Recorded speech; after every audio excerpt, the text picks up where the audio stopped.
Police station पहुंची गरिमा, तुलसी ने बच्चों को सिखाया सबक। शांति निकेतन में इस बार सिर्फ ड्रामा नहीं बल्कि इमोशंस, झूठ और रिश्तों की कड़ी परीक्षा देखने के लिए मिलेगी।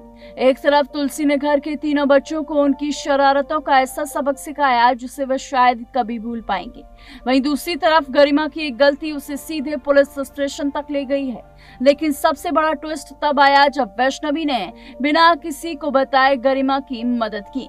दरअसल एपिसोड की शुरुआत तुलसी के एक बड़े फैसले से होती है। बच्चों की लगातार बढ़ती शरारतों से परेशान तुलसी तय करती है कि अब उन्हें वो सबक सिखाएगी। रौनक ने उनके कमरे का गद्दा खराब कर दिया था, इसलिए तुलसी उसका गद्दा अपने कमरे में मंगवा लेती है और खुद रौनक के कमरे में रहने पहुंच जाती है।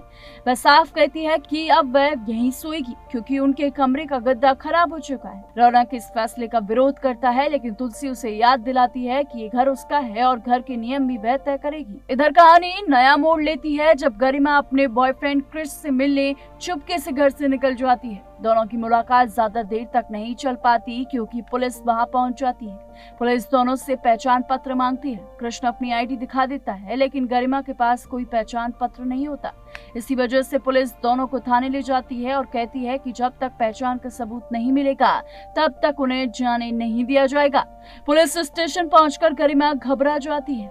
वह समायरा को फोन कर अपना आईडी कार्ड लाने के लिए कहती है। समायरा चुपके से मदद करने की कोशिश करती है, लेकिन तभी नंदिनी और करण जाग जाते हैं। घबराहट में समायरा झूठ बोल देती है कि उसे सपने में पुलिस का फोन आया था। वह किसी तरह बात संभाल लेती है, लेकिन अंदर ही अंदर काफी परेशान रहती है। उधर पुलिस स्टेशन में एक और बड़ा ट्विस्ट आता है। गरिमा को बताया जाता है कि कोई उससे मिलने आया है। वह बाहर आती है तो सामने वैष्णवी को देखकर हैरान रह जाती है। वैष्णवी बताती है कि उसने समायरा और गरिमा की पूरी बातचीत सुन ली थी और इसलिए वह खुद उसकी मदद करने पहुंची है। इतना ही नहीं, वह वादा भी करती है कि इस घटना के बारे में घर में किसी को भी नहीं बताएगी। घर लौटने के बाद भी गरिमा सच बोलने की बजाय झूठ का सहारा लेती है।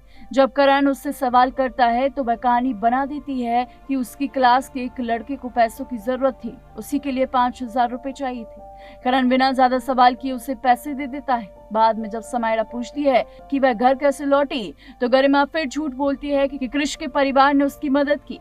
ये सब सुनकर वैष्णवी का दिल टूट जाता है क्योंकि उसने बिना किसी स्वार्थ के गरिमा की मदद की थी, लेकिन उसका नाम तक नहीं लिया।